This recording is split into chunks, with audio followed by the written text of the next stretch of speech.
اسی طرح آج کے اس دور میں بہت سارے نوجوان مرد و عورت اور بہت سارے لوگ ٹینشن، ڈپریشن اور انگزائٹی کا شکار ہے، جس کی چپیٹ میں آ کر یہ لوگ اپنی زندگی کا چین، سکون، راحت اور آرام کھو چکے ہیں۔ نہ دن اچھا لگتا ہے، نہ رات اچھی لگتی ہے، نہ صبح اچھی لگتی ہے، نہ شام اچھی لگتی ہے۔ ہر وقت ٹینشن ہے، ڈپریشن ہے، انگزائٹی ہے، اور اس سے نجات پانے کا قرآن کریم میں ایک نسخہ موجود ہے۔ اللہ رب العزت والجلال نے ارشاد فرمایا، عسى ربنا ان يبدلنا خيرا منها۔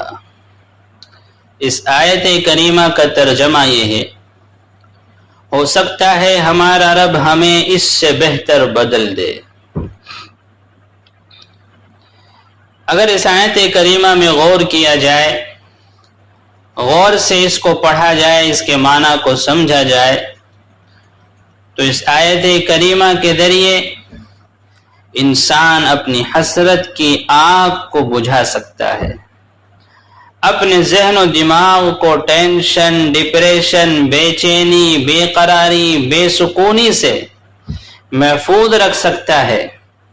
چاہے یہ ڈپریشن، یہ ٹینشن کسی کھوئی ہوئی چیز پر ہو، کسی چھوٹی ہوئی نوکری پر ہو، یا کسی محبوب پر ہو جس کا ہاتھ تم نے تھاما اور اس نے راستے میں چھوڑ دیا، یا کسی ایسے دوست پر ہو جسے تم نے خوبصورت چہرہ سمجھا لیکن وہ محض ایک درندہ صفت بھیڑیا نکلا، یا کسی عزیز و اقارب کے کھونے پر ہو، یا اپنی من پسند چیز ضائع ہونے پر ہو، یا اپنی من پسند چیز نہ ملنے پر ہو،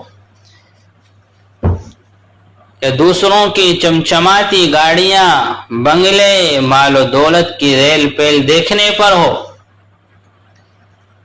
یا شوہر کو بیوی من پسند نہ ملنے پر، یا بیوی کو شوہر من پسند نہ ملنے پر ہو۔ جو ہو گیا وہ ہو گیا، اب اس پر اپنے ذہن کو لگانا اور ٹینشن اپنے ذہن و دماغ میں بسا لینا۔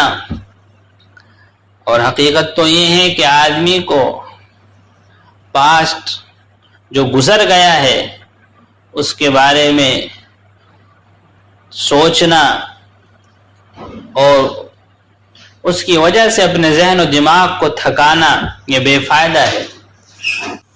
ماضی میں جو ہو چکا، پاسٹ میں جو ہو چکا، اسے واپس نہیں لایا جا سکتا۔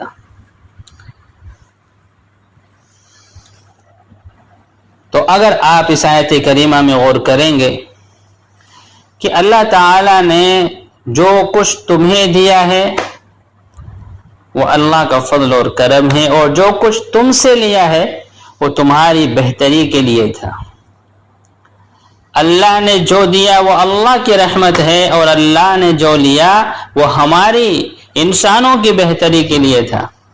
اگر اللہ کی یہ حکمت سمجھ میں آ جائے تو شکر ادا کرے، اور اگر سمجھ میں نہ آئے تو صبر کرے، اس لیے کہ اللہ کی تمام تقدیریں خیر پر، بھلائی پر مبنی ہوتی ہے، چاہے اس میں ہمیں بظاہر تکلیفی کیوں نہ ہو۔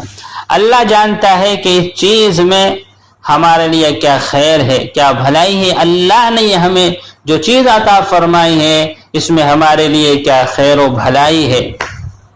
اگر آدمی یہ سوچے تو وہ کبھی ڈپریشن کا، ٹینشن کا شکار نہیں ہوگا۔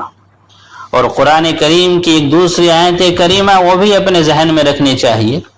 اللہ تعالیٰ نے قرآن کریم میں فرمایا، عَسَىٰ أَن تَكْرَهُوا شَيْئًا وَهُوَ خَيْرٌ لَكُمْ وَعَسَىٰ أَن تُحِبُّوا شَيْئًا وَهُوَ شَرٌّ لَكُمْ۔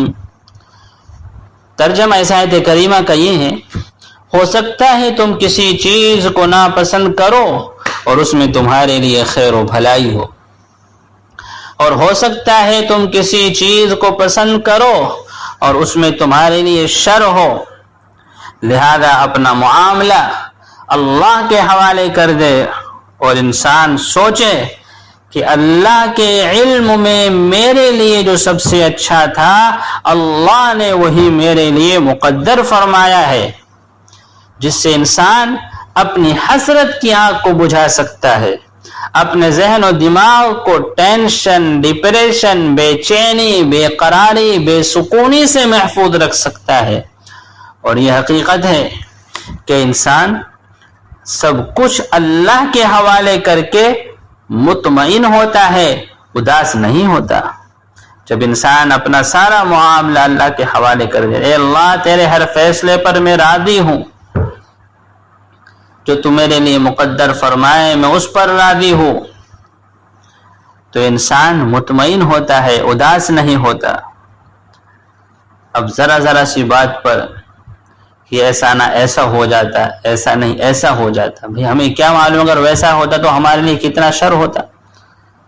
اللہ ہی جانتا ہے اپنے فیصلوں کو، اس کی حکمتوں کو، اس میں ہمارے لیے کیا خیر اور کیا بھلائی ہے۔ اللہ کے فیصلے پر راضی ہونا چاہیے اور یہ سمجھے کہ اللہ نے میرے حق میں جو مقدر فرمایا میرے لیے وہی سب سے اچھا اور وہی سب سے بہتر تھا۔ بھروسہ اگر اللہ پر ہو تو پھر ٹوٹنے کا وقت ہی نہیں آتا ہے۔ تو انسان اس پر ایمان لے آئے اور اس حقیقت کو سمجھ جائے کہ اللہ جو میرے لیے کر رہا ہے، وہ اللہ میرے لیے جو کیا وہ میرے لیے سب سے بہتر ہے، سب سے اچھا ہے، تو پھر انسان پریشان نہیں ہوگا۔ راتوں کی جو نیندیں آج کل انسان کھو رہا ہے، نیند نہیں آ رہی، انشاءاللہ چین اور سکون کی نیند بھی آئے گی، راحت میں رہے گا، آرام میں رہے گا، رضا بالقدر ہو جائے، اللہ کی ہر تقدیر پر، اللہ کے ہر فیصلے پر راضی ہو جائے، اور اگر سمجھ میں آ جائے تو شکر ادا کرے، اگر نہ سمجھے تو صبر کرے، اس لیے کہ ہم نہیں جانتے اس کی حکمتوں کو۔ ہو سکتا ہے ہم کسی چیز کو پسند کریں اور اس میں ہمارے